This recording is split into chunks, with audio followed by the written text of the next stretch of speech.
s'amuser en bas du bayou. À vous, vous autres va en bas du bayou. À vous, vous autres va en bas du bayou. Pourquoi vous autres va pour avoir un bon temps? À vous, vous autres va en bas du bayou. En bas du bayou, en bas du bayou. On va s'amuser en bas du bayou. Hey. Hey.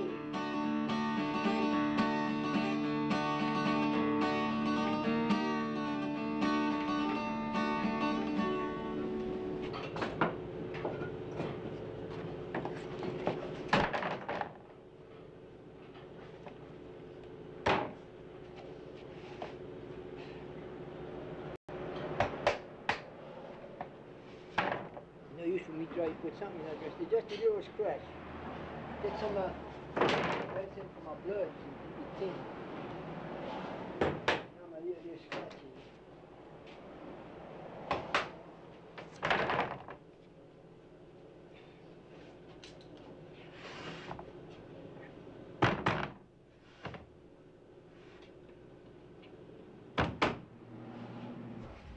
A little P-rod. This is a scale model of one my grandfather made, I think in approximately 1910. This one is approximately halfway through. This is one I just cut out, and this is the finished model. I just put a little extras in it.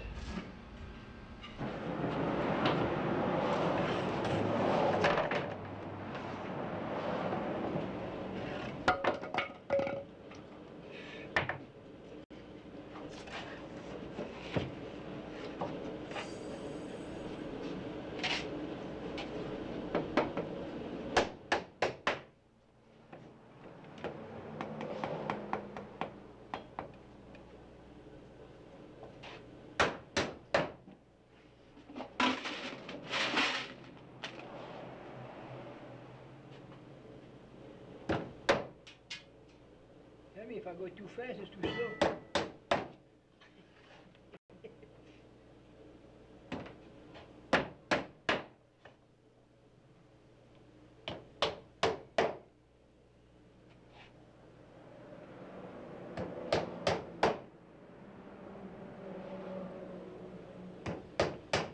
The reason we have pirogues instead of canoes around here is because a pirogue can go in water a lot shallower than a canoe. And although a pirogue might not be as stable sometimes, you don't really need that much stability when you're going in shallow water, which is mostly what you do around the marsh. And Indians first made canoes with cypress logs, which they burn out the insides and made dugouts out of. Now when you're paddling a pirogue, every time you make a stroke like this, you'll send your pirogue a little bit off in the direction opposite the side you're paddling on. So what you have to do to prevent yourself from having to change sides every time you paddle or every couple of times, after you finish, you go off a little bit and get yourself back going on your straight course like this.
But you thought it'd take longer than that to put that together.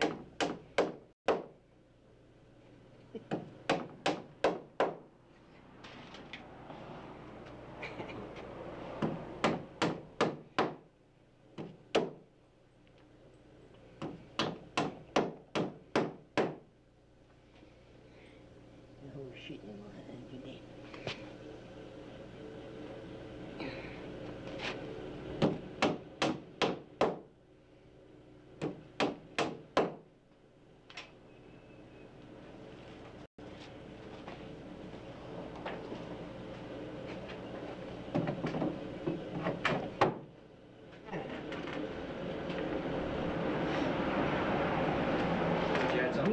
De mon ex à ça. But you had something on the side. Hein? See, I thought you had something on the side. Billy de mon ex à ça. C'est ça qu'elle a parlé.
I'll have to go outside and cut down, but I don't know if you can reach me or not.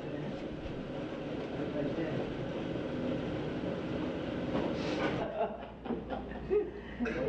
I want to tell you all why a Cajun never go hunts elephant. The reason a Cajun never go hunts elephant, he can't put enough decoy in his pirogue.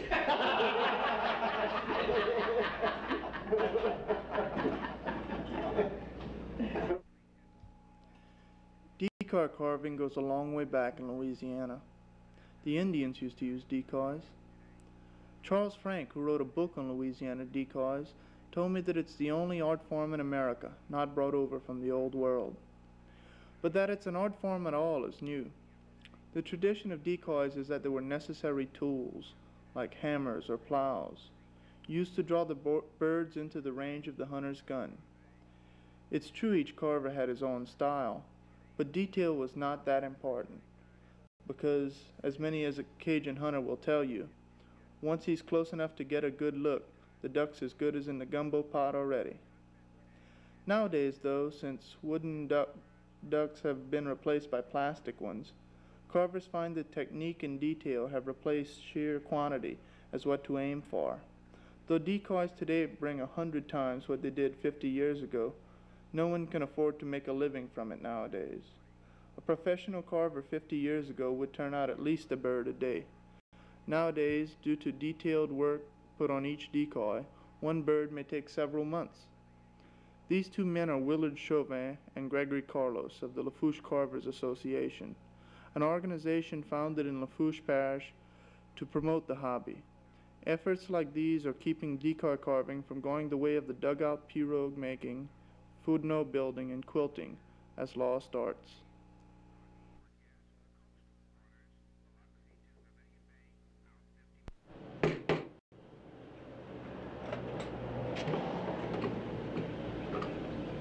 They chop a tree down, sort the tree in the swamp and make make a dugout, or I could get it out from the swamp by myself. Not with no help at all. Get it out and bring it in my shed home to work on.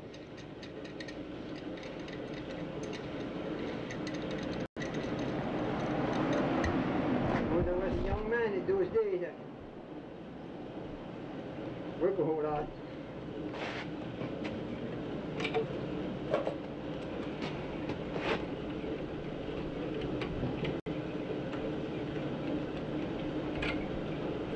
You started making pirogues when? When I started making pirogue, you mean plywood pirogue? Oh, about 14 years back. You know, make a few of them like that. I was still on the job in those days. I used to make a few of them like that on days off or weekends. I've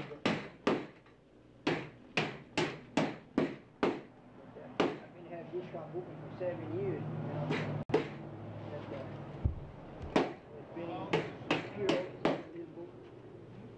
So I've been having this shop open for 7 years. I've been building boats and pirogues, and small boats and pirogues. And we take some repair, you know, big boats a little bit, not too much of them.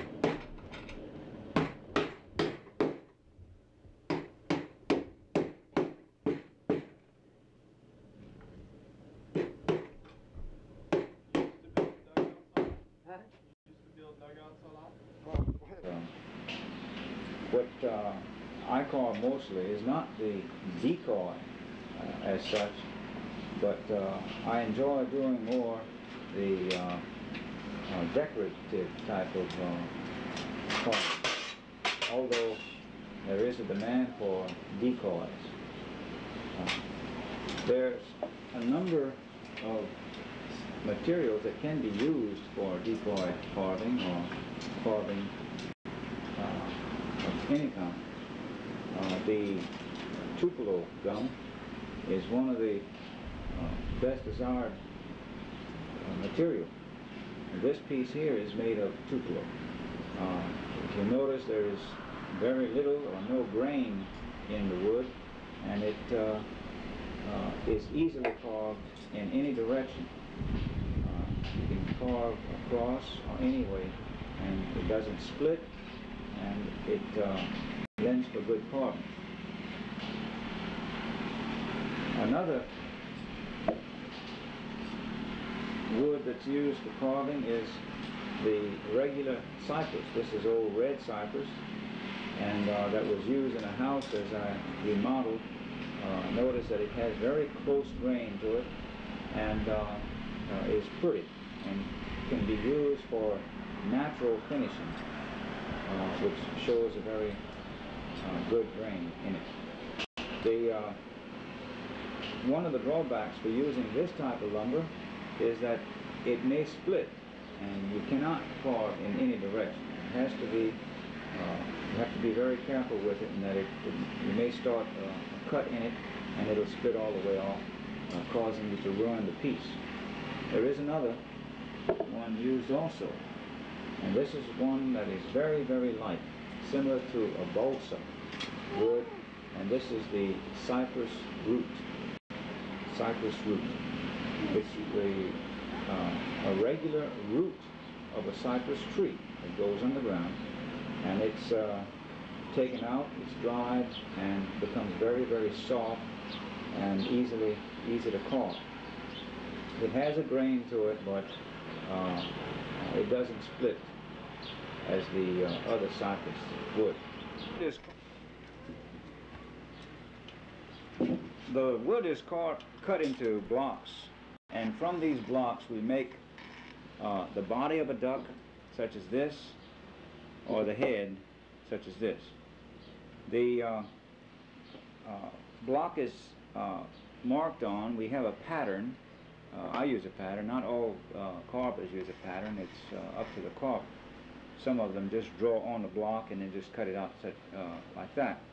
But I use a pattern which I put on the block, mark it, and use a bandsaw because it's very fast. It takes off as much of the wood that you don't want, very quickly, and it still leaves the pattern of excuse me, the duck.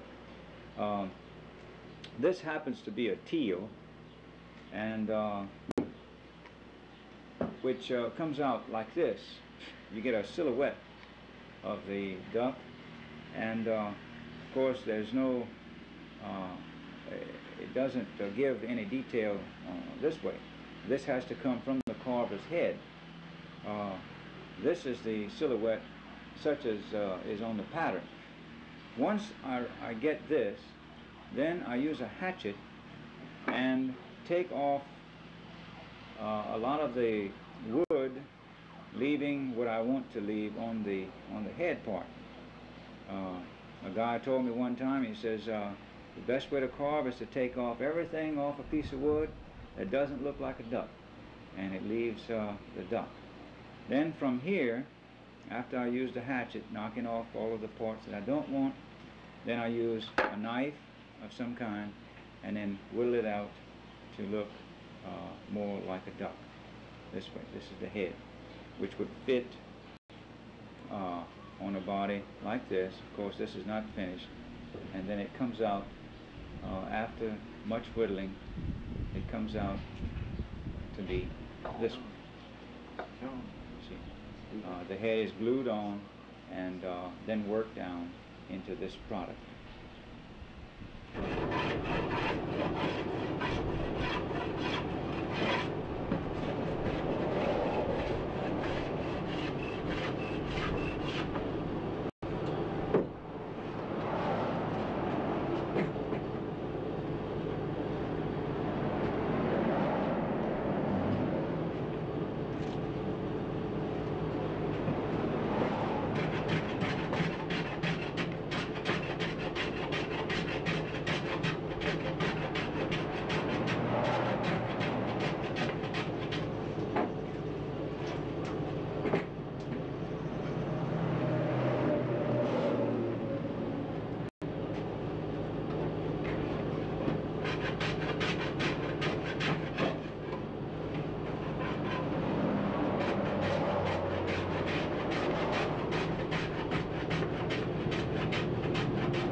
After I cut it with the bandsaw, this is my first tool, a hatchet.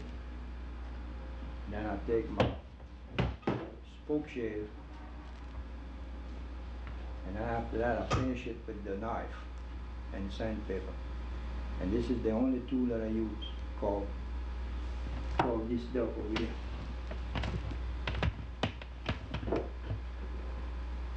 There's no power tool except the bandsaw. It's a handmade decoy. And the first thing I'm gonna tell them boys, you see, is how to get the wood. They all want to know what kind of wood and where you get the wood. Well, that's the most important thing to me, is to tell those boys how to get the wood and how to take care of the wood, because that wood doesn't get to be antique, you know, Tupelo. You can't get Tupelo just anywhere, you know. And it's hard to get. You think Tupelo is better than cypress root? Oh yeah. Mr. Roussel always told me that this Tupelo is a lot better. It lasts longer if you take care of it, and it makes a better decoy. It makes a solid decoy. Cypress root is pretty wood, you know, and it's light and also tender. Anywhere you're gonna hit them, it's gonna make a blister. I mean, you're gonna cave in, like, you know, make a scar. which Tupelo is a little harder wood, you know, they can take more beating than the cypress root. But they have decoy that Mr. Frank collect made out of cypress wood that was made maybe like 60, 80 years ago. They're still there, you know what I mean? They last, but they know it was easy. In other words, 30 years ago when they used to make a decoy, we used to make it where you could throw in the pirogue or put them in a sack and carry on your back. And they have to be made, you know, they didn't need a fancy decoy, they have to be made strong. So that's why I think Tupelo was a better wood at that time. And to me, it's still a better wood. It worked better than cypress. Cypress root, you might go dig for one, might take you half a day to find one or to get one. All you get out is one duck. Now the Tupelo, you go there, you knock the tree down, you rob the stump, and you might have 15 or 20 ducks.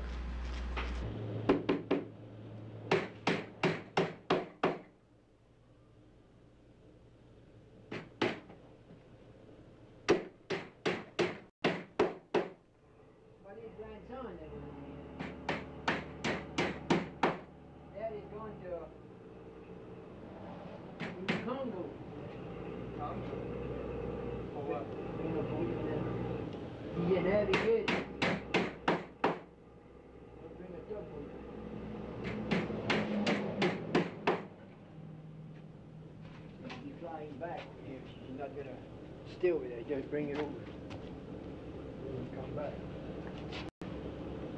That's all he's been doing for the past 4 years mostly. Go across his back.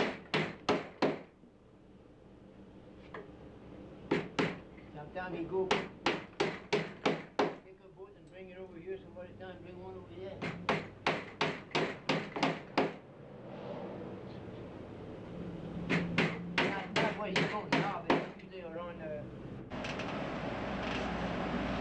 It's a pleasure when you like that. And it's a hobby that when you get in the mood, you just got to do it. When you get to it, you love it and you want to do it. When you started carving, were decoys hard to get or were they expensive? No, they was not expensive at all. It wasn't hard to get. Old man Clovis here was furnished a lot of them. They had quite a few carvers. Mr. Roussel from Racing, Xavier Burt from La Rose, that I knew that was carving. And my father, Mr. O'Day, he was making a lot of decoys too. He never sold, I don't think he ever sold one. He just all gave them away. He was doing that as a hobby too. They were cheap those days. I think they were getting around $1 a piece for decoys. When I started to carve, that's what the price was on them, about $1 a piece. And they came up to $30 a dozen. My uncle made a lot of them like that for $1 decoy. Gave them a lot of them away too. We'll just use them for display or something like that. But I would say that they're too pretty to put in the water.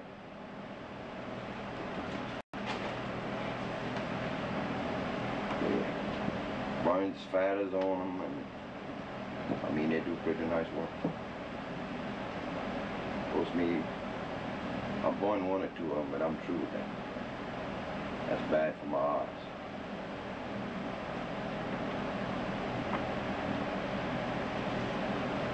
Why do you carve? Because I love it. I love to carve when I feel like carving.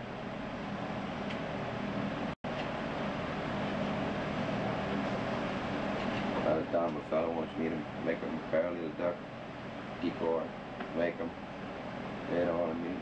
Got my decoy, yeah. How much is it? It's all right. Some of these days I'll feed you for a fail. Most of them, that's the way they goes. I feel like carving. What do you think it is mostly, natural talent or patience? Well, you got to know how and you got to have a lot of patience. So some people that knows how but they don't have the patience, you know. It knows how to call, but they just don't have the patience to stay at it and just do it. They run out of patience. This you gotta have patience. Because when you start a decoy, you got many hours of work on it. If you run out of patience, you keep on, you're gonna mess it up. So it's best when you run out of patience, you quit. Just leave it down until you get back in the groove.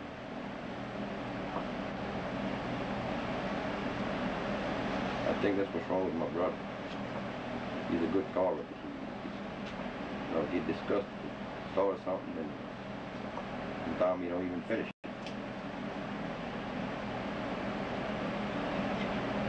He needs company. He likes company to call. He don't like to call by himself. You? Well, I tell you what, when I want to do something, I'd rather be by myself.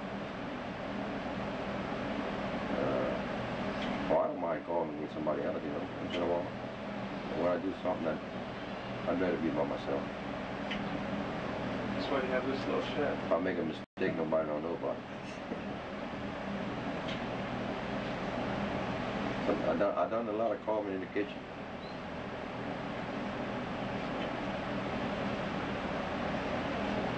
Especially in the winter time. This is when you gotta carve.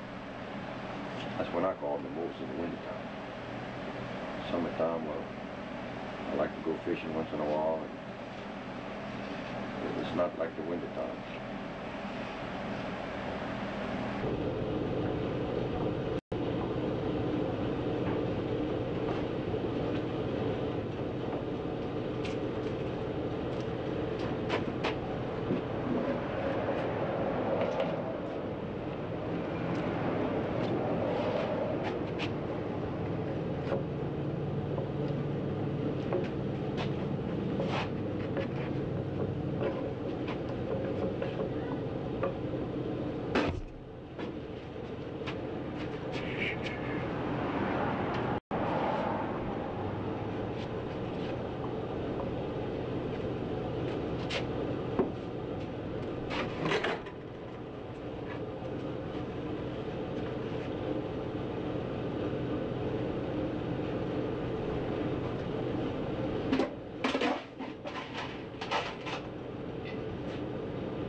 You think it's still pretty fast, huh?